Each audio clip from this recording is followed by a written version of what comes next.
The genesis of this year was from a real-life shaila that came to me just a few days ago. And the question was as follows. A couple just had a baby girl, Mazel Tov, and the boy's mother her name is Esther Rivka, I'm making up the names, and is very much alive and well. The girl's mother was Nifter, and her name was Rivka. The mother's mother, her name was Rivka, and Rivka is deceased, and the mother would like to name the baby girl Rivka. Her mother-in-law, the boy's mother, father's mother, says, my name is Esther Rivka, and I don't want the baby to be named after me because I'm still alive. So, what's the halacha? Who's right? Should you name, and this could happen at a bris, Avi? Very relevant. It's a very relevant shaila. What do you do in a situation where there's a little bit of tension between the two sides because you want to name the baby after a man who's on one side who's deceased, but the other grandparent has the same name, or one of his names is the same name and is still alive. So, as you can imagine, this shaila is not the first time, thank you, Javier, this is not the first time the shaila has come up. I'm sorry about the confusion. Not to worry. Okay. This is not the first time the shaila has come up. And as a matter of fact, we're going to look at a tshuva tonight from the Chelkas Yaakov, which is almost identical to the shaila that I was just presented with. And fortunately, I was pointed in the right direction, and I was able to find the answer to the question. And so this is what we're going to look at tonight. Our first stop is really the question in general. Is everyone here Ashkenazi? Are there any Sephardim here tonight? No, everyone's Ashkenazi. So the question is, we all know that there's a dispute. I have Sephardi. There's a dispute.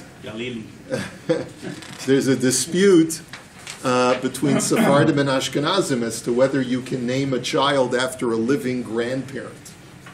Okay? What is that baby? Where did we Ashkenazim get this very long-standing, strongly held minhag that we don't name a child after a living person in our family, so much so that we get uptight about it, right?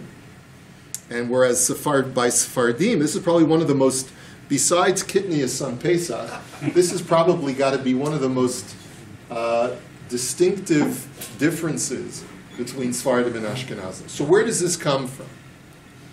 So it comes from the Sefer Chasidim, which is of course a purely Ashkenazi source. And we've seen from Rabbi Yehuda HaChassid, we've looked at him in the past and we've seen some really interesting things.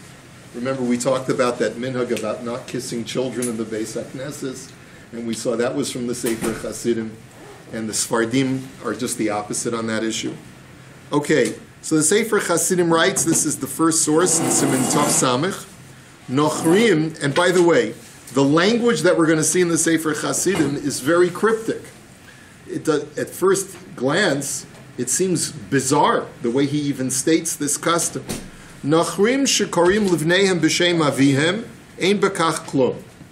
Gentiles who name their children after themselves, after the parents, no problem. Now, since when does the Rabbi Yehuda HaChassid have to talk about Nachrim? like basically he's saying, if Richard I names his son Richard II, or Ricky Jr., Ein Bakach Klum, no problem. No one asked him, and since when is the Rabbi Yehuda HaChassid concerned about what the Gentiles do? So that's an interesting statement. And he says, V'hayehudim makpidim al kach. But the Yehudim, the Jews are concerned about this.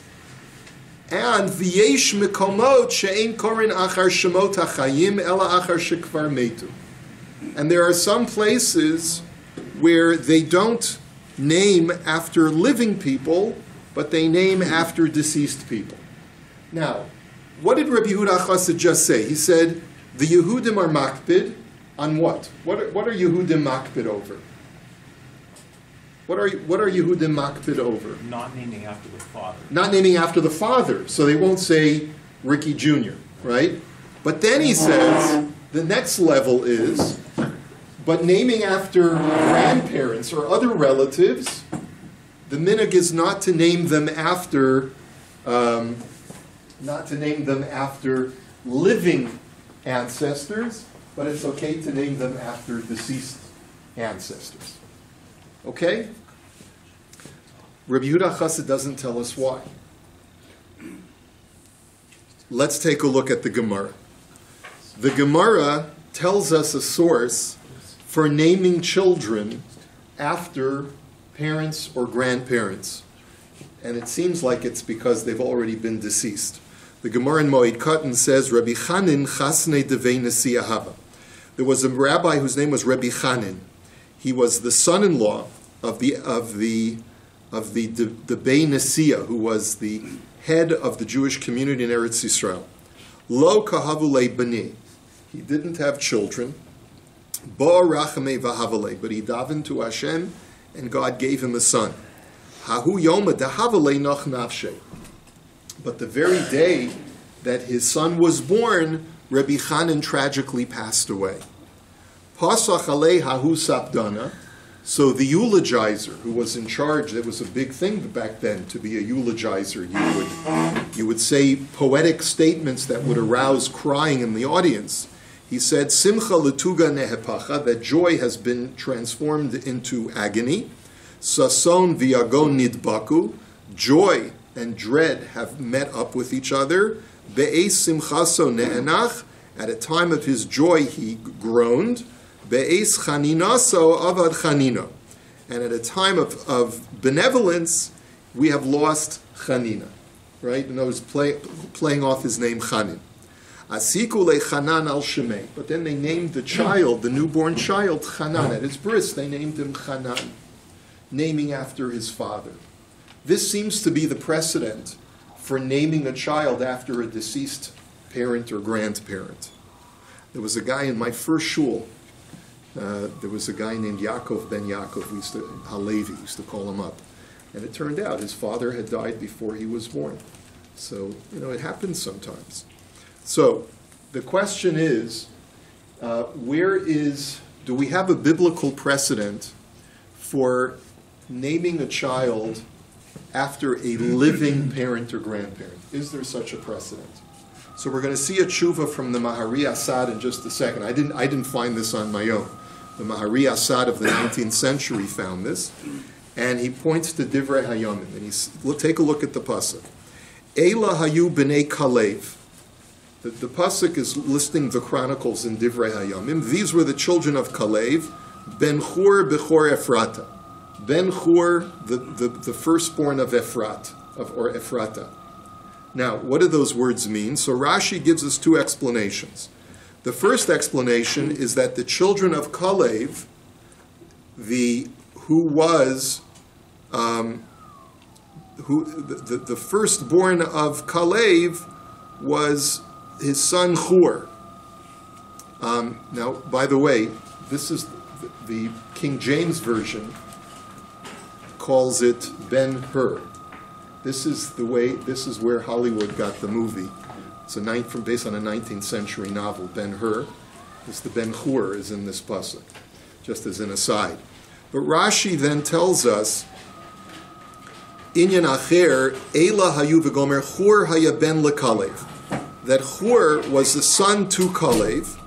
So in other words, the first explanation Rashi brings is that Kalev was the son of Chur, but another explanation is that Chur was Eila hayu b'nei Kalev ben Chur kamo b'no Chur. One explanation is that his son's name was Chur. Inyan acher Eila hayu, Chur haya ben lekalev, v'holid bein vayikra shemo Kalev. Another explanation is that Chur was Kalev's son, and he in turn had a son whose name was Kalev. Now, what do you see from this pasuk? The grandfather's name was Kalev, the son's name was Chur, and then his son, and then Hur had a son. He named him Kalev. There's only one issue. Now, normally you would say, okay, so Hur was an Ashkenazi, Kalev died, and when he had a son, he named him after his deceased father. There's only one problem. The Medrash Tanchuma says that who died first, Hur or Kalev? Hur. What happened to Hur? He was killed at the time of the Egel Hazav, right? And Kalev was one of the Meraglim who outlives Hur. So therefore, if you learn like the second shot in Rashi, that Kalev had a son whose name was Hur, and Hur had a son whose name was Kalev, then Hur named his son Kalev while his father Kalev was still alive. So that proves to you that the true Jews are the Sephardim. But anyway, I digress. Anyway, I just wanted to show you that this practice of naming after grandparents is rooted in the Tanakh. And according to the Medrash, it also supports the Sephardi custom of naming after a living grandparent. Okay? Now let's take a look at the Shulchan Aruch, because this is going to be relevant in halacha. Have we seen a reason why we would refrain from naming a child after a living grandparent? Is there any legitimate reason for it? Can anyone think of a reason why we would not want to name a child after a living grandparent? I can tell you why Ashkenazim don't like it. Because of what? Superstition. What's the superstition? Rabbi Yehuda Chassid was an extremely superstitious person, and he was very concerned about Ruach Ra, and he was very concerned about evil spirits. If somebody would name a grandchild after a grandfather, then there's a pretty good chance that something would happen to the grandfather because of Ayin Hara. So you're worried about Ayin Hara. Okay, so that certainly is what people think today. But the question is there really reason for Ayin Hara? I mean, okay, maybe. He's all about that. Yeah, I agree. He's all about that. But let's see. There may be another reason. Let's take a look at a halacha in the laws of kibbud av va'em. Could it be kibbud av? It could be. So like sitting in your seat almost. Yeah, Or calling the name of, calling your parent by the name. Right. If they happen to be in the same room, you have to be very makpid on that. Right. Okay, so let's take a look at a halacha in Shulchan Aruch in kibbud av va'em. What about the Chumash itself? And we don't find anybody in the genealogy that seems to have the same name as a grandparent or a great-grandparent. Okay, so maybe it became a practice later, in later generations, post-Genesis. But I just showed you from Exodus, right? A source, right? Ambiguous. Okay, let's take a look at halacha in Shulchan Aruch and Siman Yoredeya Siman Reish Mem. Just let's take a look at the underlined section, because the other stuff is important, but it's not germane to our topic. The Mechaber says, "V'lo yikra'enu b'shmo, lo b'chayav, v'lo b'moto." You're not allowed to address your father and your mother, by extension, by their first name, neither while they're alive, nor after they've passed. You can't say, "My dad, Bob." You're not allowed to say that. Ella Omer, Abba Mari. You have to say, "My father, my master." Haya shem aviv kishem acherim. What if you have a friend who has the same name as your father? So are you allowed to call your friend by your father's name? Yeah. Well, one second, we'll get to son. Let's just see the halacha first. Mishaneh shemam. Im hu shem shuhu peli she'en hakol regilim likrot bo. So you have to address your friend by something different if the name that your father and your friend share is something unusual that's not normal. So that every time let's say my father's name is Ebenezer, right? So if I have a friend named Ebenezer, every time I call my friend Ebenezer, I'm going to be thinking of my father. So for that reason, the Shulchan Aruch says you have to change your friend's name. You have to call him by something else. You got to call him Eb or Nezer, but you can't call him Ebenezer. Okay? But if you take that, and I'm probably jumping the gun, but if you take that and a grandparent dies and the grandchild is named after, let's see. Then how can you call the grandchild by the name? Okay, let's take a look. Let's go through the halacha. Yeah, okay. So then the Ramah says, "Aval shem sheregilin bo muter likros acherim shelo befanav." But if it's a name that's not unusual, if it's a normal name like Bob or Robert, let's say, or maybe I'll just say Ruvain, just for some, for Hebrew. My father's name is Ruvain. My friend's name is Ruvain. Then if it's not an unusual name, I'm allowed to call my friend Ruvain as long as my father is not present. But if my father is present, then I'm not allowed to call my friend Ruvain. In my father's presence, that's disrespectful. If my father's name is Ebenezer and it's an unusual name, I can't even call my friend that name even when in my father's absence. But if it's a normal name, it's like a regular common name, then as long as my father's not present, says the Rama, I'm allowed to address my friend by that name. There seems now to be a machlokus between the Taz and the Shach, exactly how to clarify this halacha. The Taz says, Im hu shem peli, mashma diberesha le'inyan likroso bishmo asr shalo befanav afilu be'eno peli.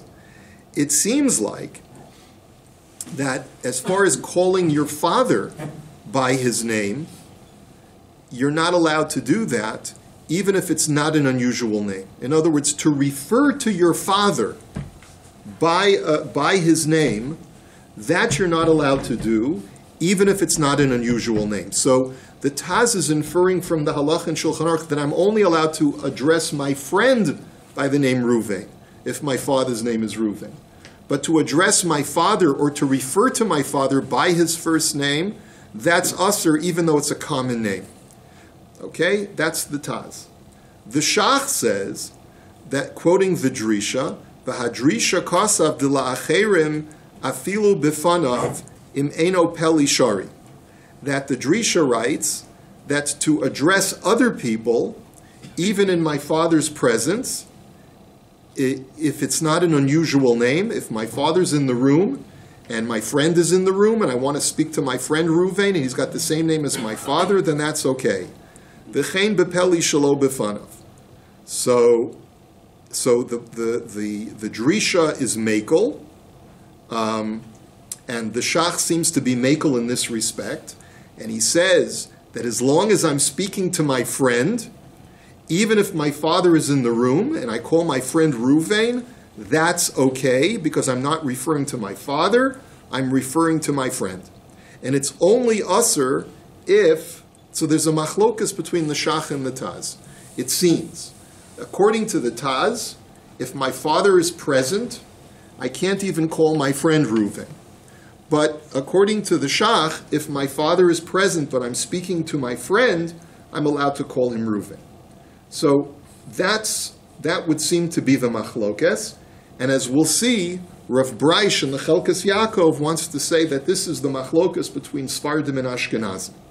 Sfardim will hold that the reason why it's okay to name your child after your living father is because the Sfardim will hold like the Shach, who goes back to the Tur, and the Jerisha, who all say that as long as you're speaking to your son, you're allowed to say his name even if your father has the same name. So if my father's name is Reuven and my son's name is Reuven, and I'm speaking to little Ruvela, I'm allowed to say Reuven even though my father is present.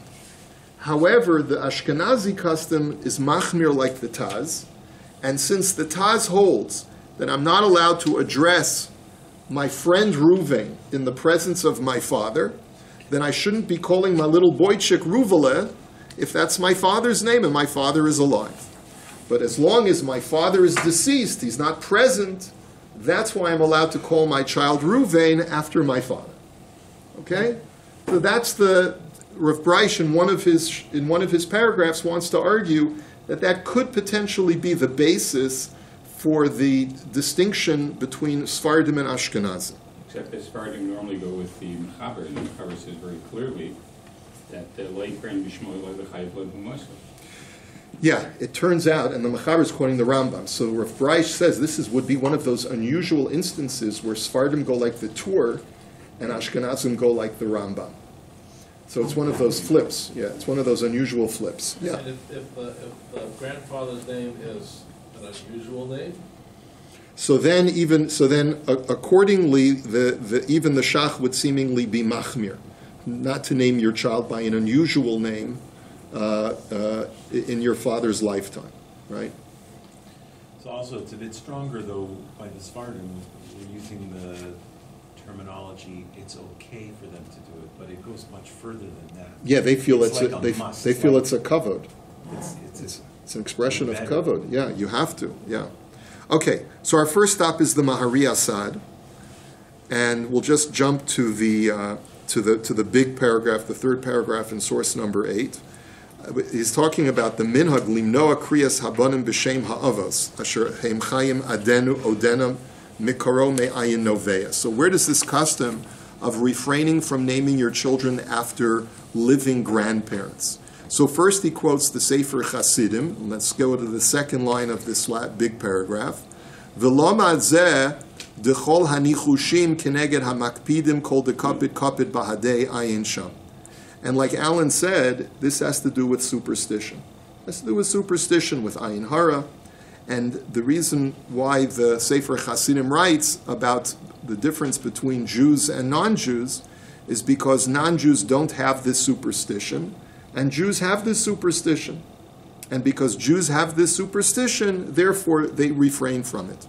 Uchvar ha'irirosi b'tshuva echad l'talmidei harav Moshe ber shen ne'royoyer raya mikra b'divrei hayomim. Then he says, I brought a raya from divrei hayomim that you're allowed to name after a living grandparent. Va'od rayos hevesi. And I also brought other rayas. Al kol panim minhaga levadhu leman dekapid. V'ha'idna kula makpidim al zeh. But he says, but it depends on your level of superstition. And today, everyone is superstitious about this issue. And therefore, vadai pshita ein l'shanos. And therefore, you should not change the minhag. And then he writes, V'gam ha'isha yechola la'akev milikros livna b'shem aviha b'chayav. And a woman also, the mother of the baby, can put a block on a name if it is from her side of the family, if her father is, let's say, the same name that the dad wants to call the son. The mother could also put a block. It's not just on the father's side. Va'ayin b'sefer kerem shlom al even ha'ezer sof siman beis. Aval mashikosav ma'alaso mishum lasa da mitzvahs kibbutz shelo likros aviv bishmo v'gam lo la'acherim shishmo kishmo b'fanav ki b'shulchan aruch yoredeya simin reish mem u'v'taz sham sifkat and hey. He says, you wanted to suggest that the reason for this halacha, or this minhag, is because of a halacha of kibbut av v'em, like the Taz is machmir, that you shouldn't, that the Taz says, you're not allowed to address your father by his name, even in his absence, and therefore that would be a reason why to be machmir, not to call your child by the name of a living grandparent. He says, Al Shem Aviv B'chayev, the Shaper Yachal Lizar Ba'atzmo B'fnei Aviv Al-Chamim Shol Yikra Azes B'no B'shmo Ela B'kinoi. He says, the Chumrah, according to the Mahari Asad, would be only that you can't call your child by the name of your father if it's a normal name in your father's presence.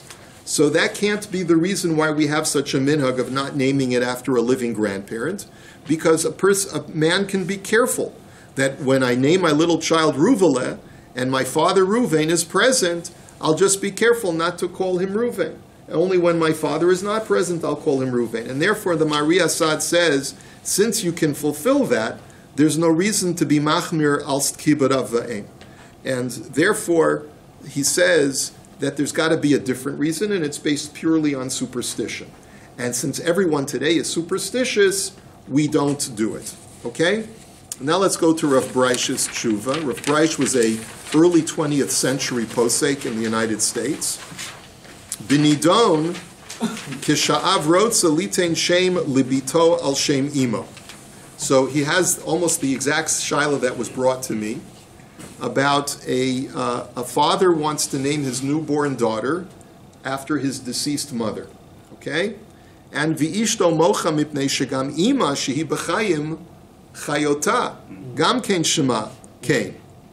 So the mom, the young mother says, how can you do that? My mother's name is the same name. You want to name her after your mother. Your mother's name was Rivka, but my mother's name is Rivka, and my mother's still alive, so you can't call her Rivka. Okay? Now, of course, so what's a person to do? What's the halacha? So he writes that he's writing this tshuva to the Sessionov Rebbe in New York. And so what's the psak? Bidvar she'elasav v'zel lashona. Re'uvei nasa isha v'shem ima hi chamoso kishem ima hanifteres v'nolda lehem bas. So Reuven married a woman, and his mother-in-law's name is the same name Rivka as his own mother who was deceased. V'chafetz Reuven laseis l'shem acher achar imo hanifteres v'ishto v'gam horeha einam maskimim. And Reuven wants to name the baby girl Rivka, but his in-laws are protesting.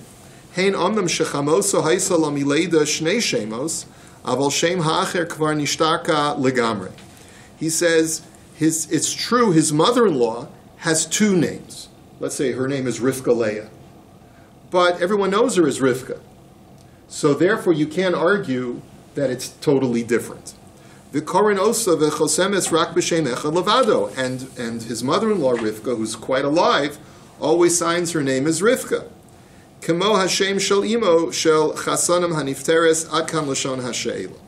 Just like her, so they go by the same name. So that's the shaila, and so they want to know what to do. So Aleph, Hinei L'chora.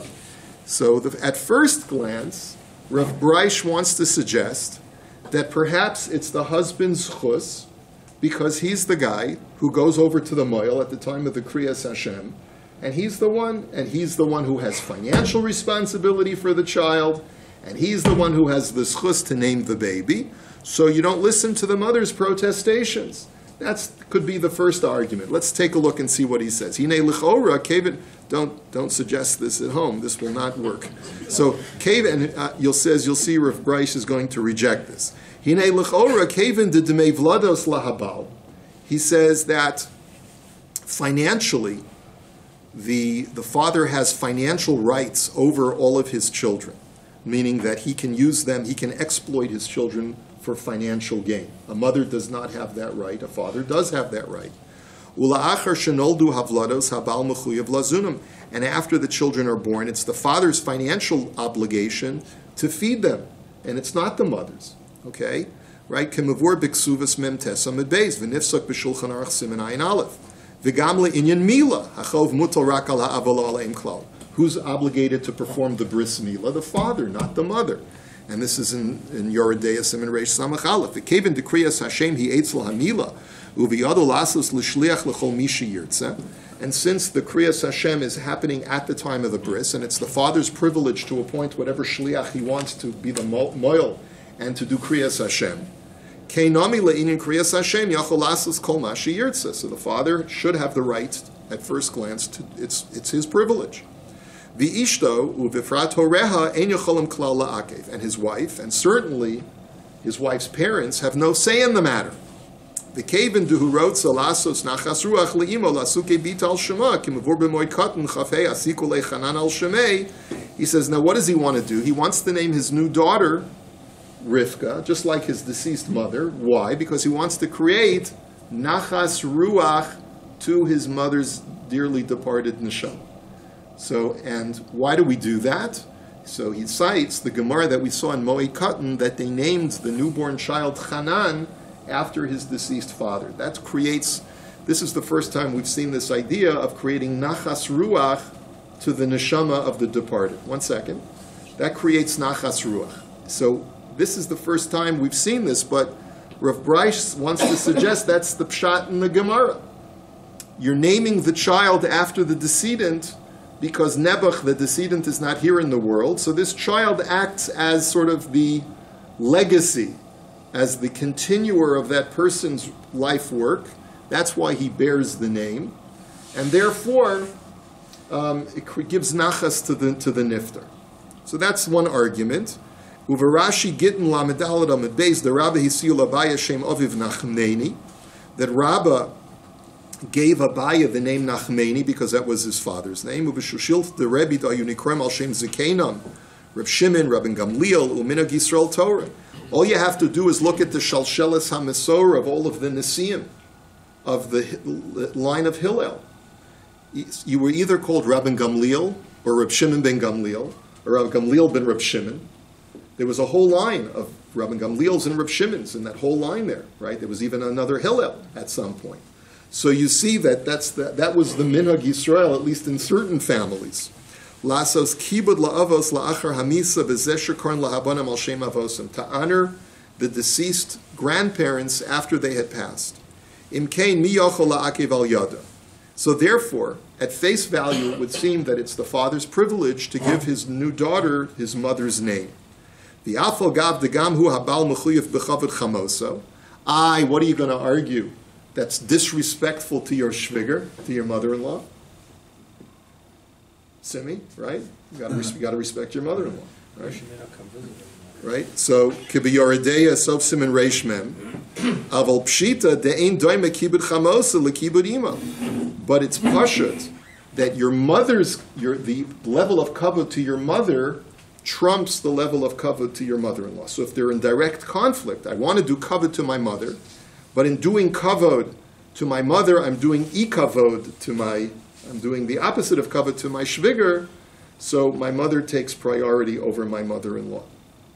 That's the argument. Your figure can still take a swing at you. That she can still take a swing, yeah, right. The le'inyan avi'imo hamigureshes me. Okay, and he goes through, he argues, and he says it's pashut, and therefore umemela ishto vehoreha enam yecholam la'akev.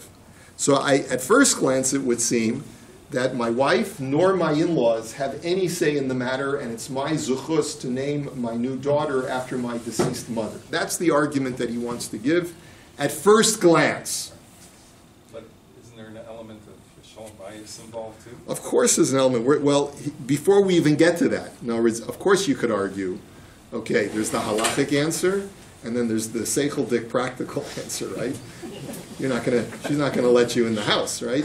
But that's, right? But now let's take a look at a halachic counter-argument before we get to the seichel, okay? But this argument that he's giving would apply more for a boy than for, right? The bris and the... Not really. No, I mean, he wants to translate that to daughters as well. He's saying that by a bris, the zuchus it's my zuchus to mal. Right. I'm chayiv in mezoinus. I have financial rights over my children.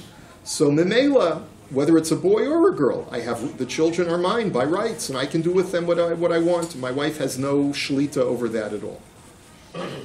He's using the boy example at a bris to demonstrate that, v'haraya, you see at a bris, the mother has no say in the That matter. would be a stronger argument, maybe for a boy. What? Well, the grocer has no naming ability either. He does it in shul. The man. So he gets, exactly. He gets called up and he still gives the name. She's the chiyuv, not him. But he's the one who gets the aliyah. But the man's the one who does the naming. That's his argument. The man does the naming. She's got the bigger chiyuv because she's going to bench goimo and so on and so forth. I can see a stronger argument on. Okay. So use the first part of the argument, which is he has shlita financially over them. Okay. But he says, but this is only at first glance. Why is it only at first glance? He says, the imkein yihiyeh tamid habereira rak biyad ha'av litain Hashem lahanolad v'lo ha'em. Because if that were the case, then it would always be the din that only a father has the zuchus to name the child and never the mother. And yet we find, umatzinu b'toratenu hakdosha de'imahot hayu korinat Hashem. And yet we find throughout Tanakh that mothers sometimes were the ones who named their children. Vatikra, ulvilifamim vayikra. Right? Where do you see Vatikra? Leah, right? Rachel. V'chein minhag mikadmas dina. And that has been the minhag for centuries, from time immemorial. Although we see that Yaakov trumped Rachel when it came to Binyamin. Yes, that's true, but he had to wait for her to die in order to trump her, right? If she was still alive, he wouldn't have been able to do that. I'm not sure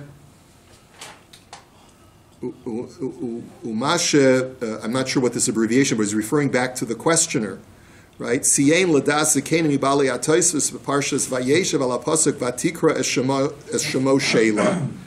That you cited from Parshas Vayeshev, that Yehuda's wife called the third child, Sheila.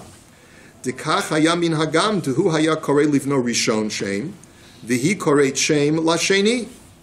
Right? and that the minhag was the father, you had the minhag of naming the first child, and the mother had the minhag of naming the second child. And by the way, it's brought down in Sifrei Minhagim that when you want to name, if you know, who gets the zechus of the name. So there's different minhagim. But I recall, correct me if I'm wrong, Abi, that we usually give the mother's side the zechus for the first child, and then the father's side for the zechus of the second child. But apparently from the Das Zekanim says just the opposite, that the first child they would give the zechut to the father to name, and then the second child they would give the zechut to the mother to name. Umevi b'shem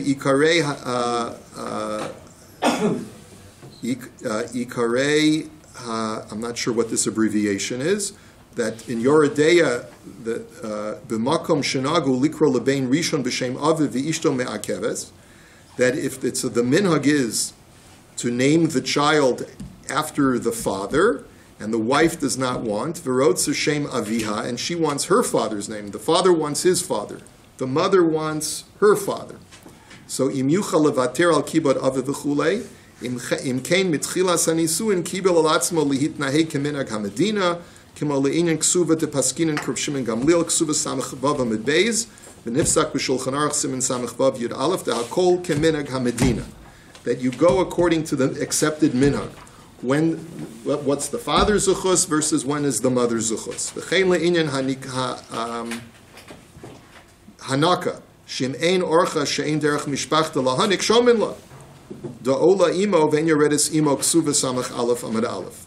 And the same thing has to do with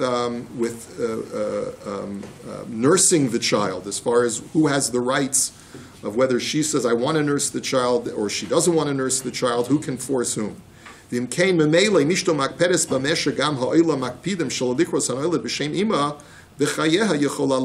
therefore, despite my initial argument, you have precedent from Tanakh, and you have precedent from the Gemara, that many times the mother does have the zuchus, and you go according to the minhag hamedina. Omnam, so os beis, omnam nechazeh anan, im yesh mamash b'kepeidazu. But let's really take a look.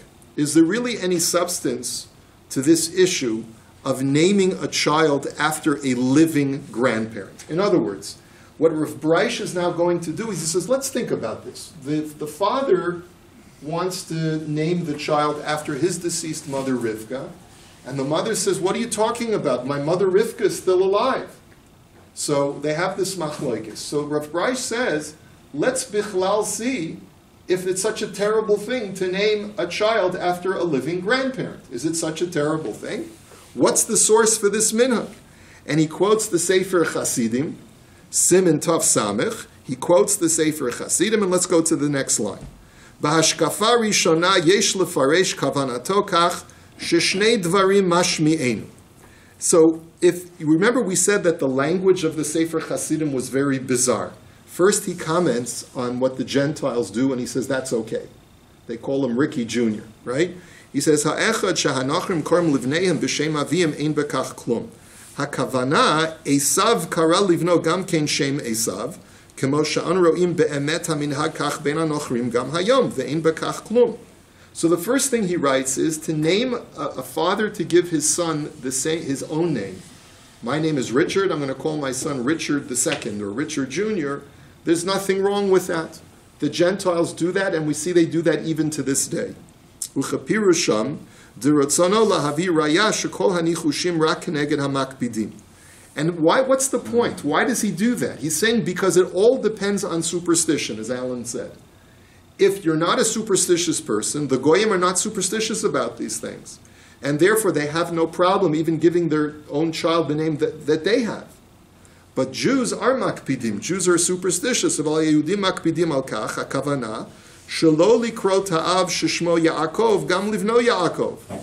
That Jews are for sure makpid, and this is both Sfardim and Ashkenazim, that you don't call your son the same name that you have. A man whose name is Yaakov does not call his son's name Yaakov. Even Sfardim don't do that. V'achar kach misayim, v'yesh mekomot she'in korin achar shemot hachayim ela achar shekvar metu. And then he finishes off and he says the third point. So my first point was Gentiles are not superstitious bichlal.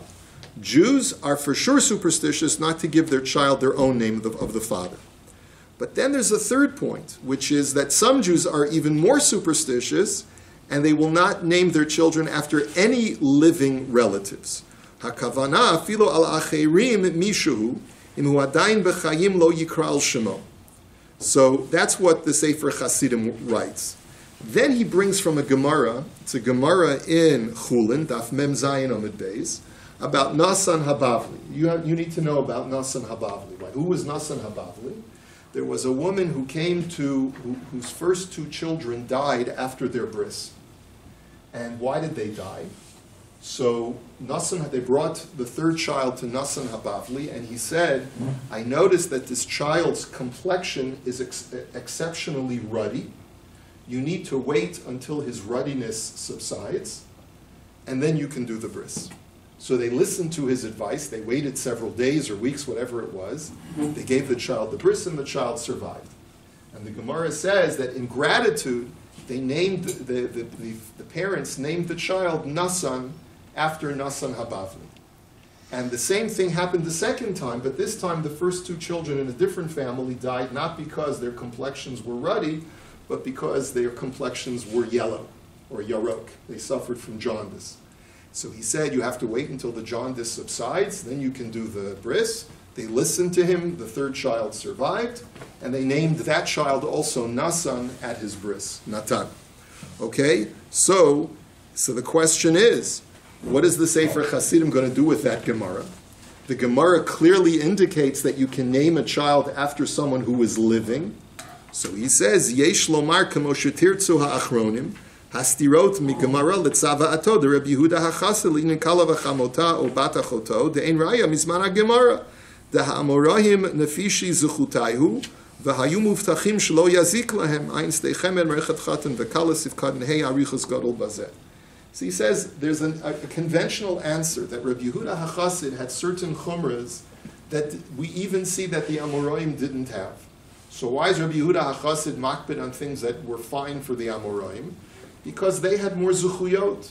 They had more spiritual merits, and they didn't have to worry about these areas of superstition, and that's why it was okay for them. But for us, it's not okay from the times of Reb Yehuda HaChassid. Azoy zak d'steichem. Okay? Let's take a look. Now he says, "Ve'im nefaresh kach l'divrei sefer chasidim, ein lanu shum makor lahakpid, shelo litein shem lahaneched, af im domeh l'shem zikeno, v'hu b'chayim. Im hashem hu al adam shemet kfar, rak hu domeh l'shem zikeno o ziknata." He says, if that's how we're going to explain the sefer chasidim, is that the whole basis is based on superstition, that if that's the case, then there's no reason for us to be so makpid if one of the Rivkas is still alive. You've got two Rivkas, one Rivka is deceased and one is alive. There's no reason to be worried about that, because if it's only about, let's say, an ayin hara or something like that, since everyone knows that the child is being named after the deceased Rivka, it shouldn't be a problem. Doesn't anybody dwell on the Yesh Mekomos? Apparently not, because that became the accepted minhag in Klal Yisrael amongst the Ashkenazim. All Ashkenazim have embraced that custom. He says, "Achein mipirish achida lo mashma came v'gam mimasha anu roim shaha'elam makpid v'gam b'steichemet hanal be'emtza arichut mevi b'shem hagon yad sholi yordeis im reish mem sif beis dem hayashem aviv kishem acharim mishan shmam kazav mized ismach gadol lekala v'chamote v'chatan v'chamiv shelo yushavin b'shmam." The Stei Chemed brings a huge chiddush. He brings a minhag that a kala and her mother-in-law and a chassan and his father-in-law should not have the same name. There is such a source for this, that you should not marry a girl whose name is the same name as your mother, and a girl should not marry a boy whose name is the same name as her father. And what's the reason? It goes further than that. So, Mother's-in-law. V'siyem hastei chemed, and the stei chemed finishes by saying she'ein shayach tam zeh Elalim mekomot shemakpidim shelo likrot shem beno kishem abba be'odenu chai. That this is only a problem in Ashkenazi circles where the minhag is not to name children after a living grandparent. He says, "V'rak achar mot aviv koret shem beno kishem aviv v'chein lagabe ha'em. Aval b'mekomotenu she'adam koret beno b'shem aviv af kishu chai v'chein bito b'shem imo af im ha'av v'habein darim b'vayit achad v'ish koret beno Moshe kishem aviv hazaken Moshe b'fnei aviv kame pa'amim Alma lo kapti b'hachi im kein ein shayach ze legabe chatan v'chamiv uchemuvan ad kan loshon stei chemed ro'in anu shezet talui b'minhag." He says, the Stei Chemed writes that if you're Sfardi, and there's no problem, if my father's name is Moshe and I want to name my child Moshe, it's perfectly fine, then there's nothing wrong if I marry a girl and her father's name is Moshe. Because we see that in places where people are not worried, they're not superstitious about addressing a child with the same name as my father, then it's perfectly okay. So argues Rav Braish, if the whole thing is rooted purely in superstition, then we should dispense completely with this concern of where one Rivka is alive and one Rivka is deceased. Of course you can name one Rivka out of honor to the Rivka who is deceased, because it's only based on superstition ba'alma, and this of course gives honor to the deceased Rivka. But then in paragraph Gimel, he wants to argue, like I mentioned before outside, that this could be taka, the machlokus between Ashkenazim and Sfardim is the same machlokus between the Shach and the Taz, which goes back to the Rambam and the Tur. And again, he points out that this would be one of those rare occasions where the Sfardim go like the Tur and the Ashkenazim go like the Rambam. Okay. Then he writes at the end of the tshuva, but therefore, he basically says at the very end of the tshuva, I don't want to rush. I don't want to rush through the language. He says some very important things at the end of the tshuva. He writes like this.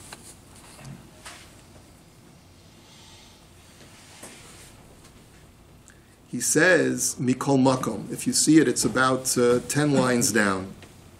He says, Mikol Makom Ra'isi b'shulchan ha'ezer shemevi mishim mili de chasidusa l'sefer chasidam ot chavav lahagon v'kadosh. I don't know who Dalet Ayin Gimel is. B'shem chotno neta sha'ashuim. Lahatir afilu bekala v'chamota ochatan v'chotno. He says that there are even times when a kala and her mother-in-law are allowed to have the same name, and a chassan and his father-in-law are allowed to have the same name. Im hayel echad beis shemos, av sheshem echad nishtakeya, av shebeshem yesh gam chashash sakana lefi hatzava, v'gam chashash dinidon didan likrod la'achrim b'shem hadoim la'aviv. So he says like this. He says, when are we makel that a girl is allowed to marry a guy whose name is the same name as her father, if one of them has two names? Like if the girl's father is Yaakov Moshe, and this boy's name is just Yaakov, so then you can be mekel, because there's clearly a distinction. Ubiprat kasher bi'arnu b'nidon didan hakpeda rak mishum kriyat Hashem bifnei ha'avo ha'em.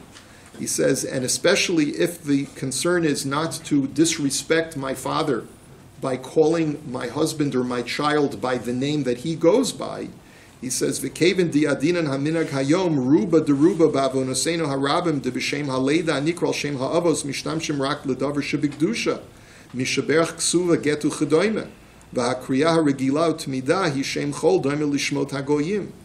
So, and then Rav Braish adds another argument, and he says, what about today, in today's world, in the United States? He says most people have an English name. He says this is unfortunate, but it's the reality. So my father's name, the girl says, okay, my father's name may be Ruvain in Hebrew, and my chassan's name is Ruvain in Hebrew. But my father goes by Robert, and my chassan goes by Richard. So since if they only have the same name in Hebrew, which they don't even use, so that's even more of a reason to be mekel. He says, Efsher nidon didan enokein ze'ein ene yodeya. But he says it could be that that's not the case here, I don't know. I'm just suggesting that especially in situations where it's only the Hebrew name is the same, but the English name is different, there you could certainly be mekel. Uvofen kazeb shita dein lahakbid litkrot bito b'shem imo. There certainly, now going back to the case of my daughter, my mother-in-law Rivka is still alive. I want to name her after my deceased mother Rivka. But my mother-in-law goes by Roberta. She doesn't go by Rivka. So certainly that's a reason to be mekel. Okay, everyone see that? And in this case, that was actually the situation. The boy's mother, who was alive, even though they wanted to name the girl Rivka, she goes by Roberta. She doesn't go by Rivka. And so therefore, there's even more of a reason to be mekel, because they're just giving the girl the Hebrew name Rivka. They're not giving her the English name Roberta. Okay? Im shem hachol shu shem hakriya hatadira yeh meshuneh mishem chamota. Uliyeter tokef va'od k'sheyosef levito od shem l'shem shu alimo bevadai ein shum chashash klal. And certainly if my mother-in-law's name is Rivka, and I name my daughter Sarah Rivka, then that for sure is not going to be a problem. Okay? So he says, just add an extra name. Because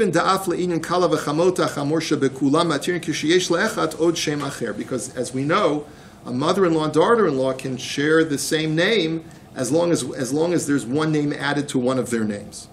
And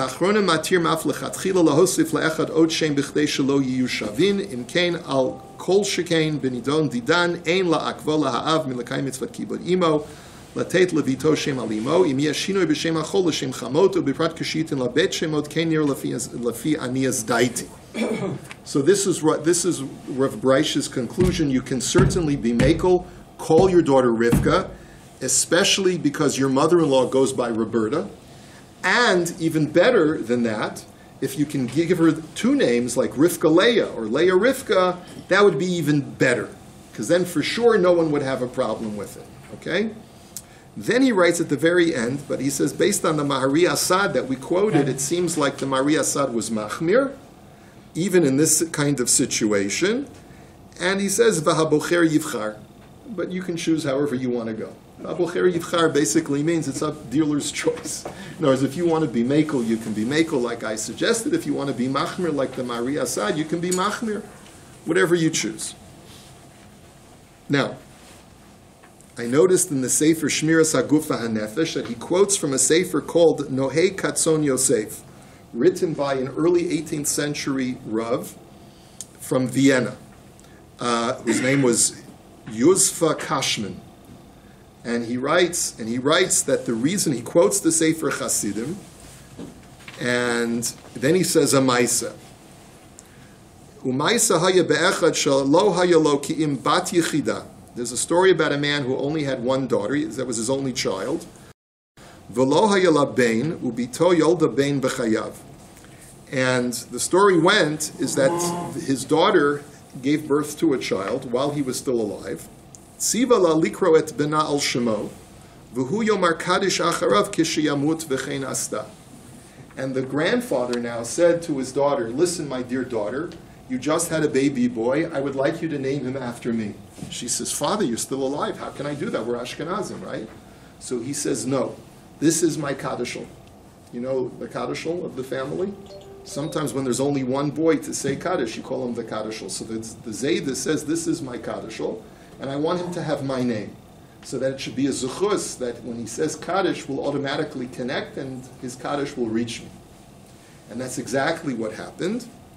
And he says, in that situation, ba'ofen zeh ein le'esor. He says, in that situation, there's no reason to say it's asur. D'chol atzmo shel haminhag hu mishum eva kedei shelo yomar shemitzapim al mitato kamo dekaimelan b'kadish. He says, and this is a news argument. He says, we said it's because of superstition, but we didn't really clarify what the superstition was.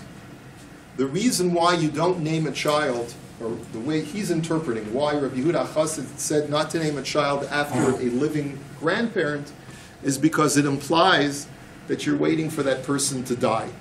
That's the argument, right? Very different from the Sfardim. They say it's a big kavod, right? Of course you have to name the child after the Saba, right? But here the concern is, but my concern is, no, by you naming him after me, you're sort of implying that I'm over batal and that I'm already out the door. So therefore, but if the grandfather says, I know I'm oiver bottle, I need someone to say Kaddish for me once I become gone from this world, and that's why I want him to have my name. So he says, then it's not a problem. The keven shu atzmo eno makpid ein bekach klum nira li hamanhi. What prevents the grandson from saying Kaddish for him, even if he had a different name? You're right, it doesn't prevent him, but he felt he wanted to have that special kesher to his grandson, and therefore he wanted him to be named after him so that when he says Kaddish, it'll make a special connection. I'm just going to conclude with this. There's a long tshuva from the Minchas Elazar, the Munkat Shirav, about something that was suggested to him by another Rav. And this other Rav suggested to him that the reason why we name our children after deceased relatives is because of the principle of Gilgul Nishamot. Gilgul Nishamot of reincarnation. That when you name a child after a deceased relative, the neshama of the decedent enters into the guf of the child, or the child acquires the neshama of the decedent. So the Minchas Elazar has a serious problem with that. Number one, he says, what if the nifter was a great tzaddik, and you name a child after the great tzaddik, and the kid becomes a vildachaya, the kid becomes a terrible roguish kind of person. He says, are you doing a zuchus to have the neshama of that tzaddik be nisgalgel into this gornish?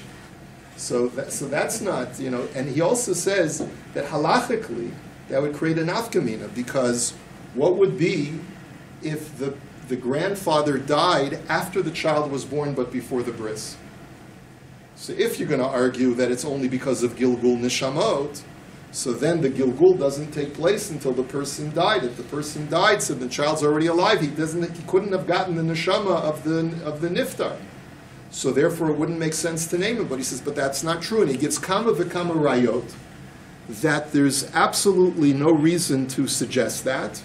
But rather, he says, and listen, I want you to just take a look at just a few lines of his language. He says, I have it, it's about 20 lines down, where he writes on the last page, he says, Elohu vadai, demashe korin b'shem atzadikim, hu lezecher v'chavod atzadikim.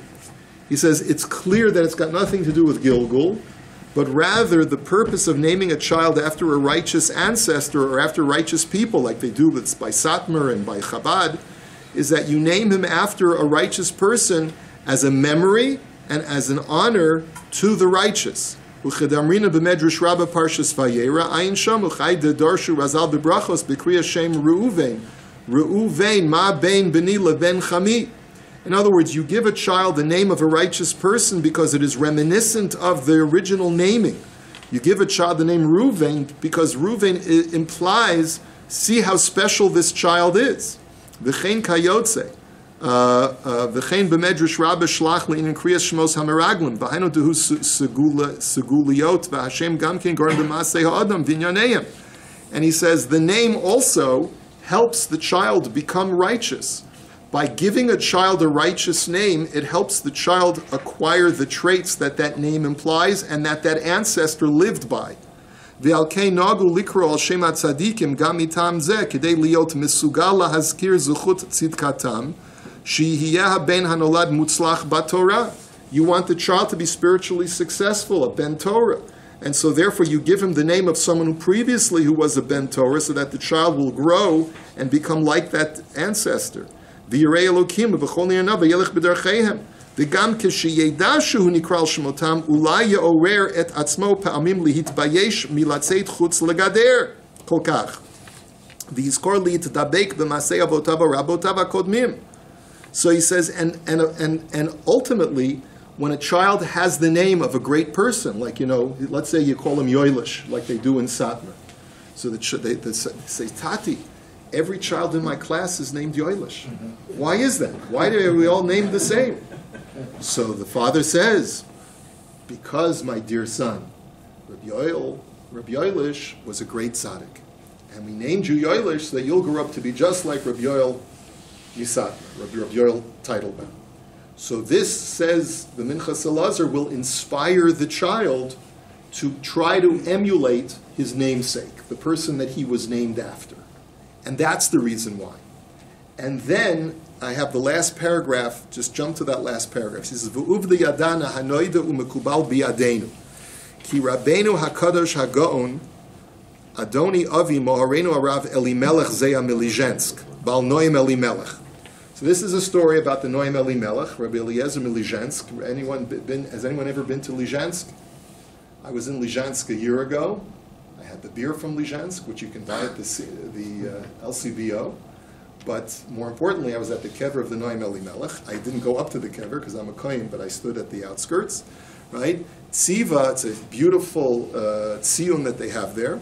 So he says, Tziva labat achoto shahita imo shel zikeni, hagon hakodosh mahartza midin of zia, bal b'nei Yisraschar.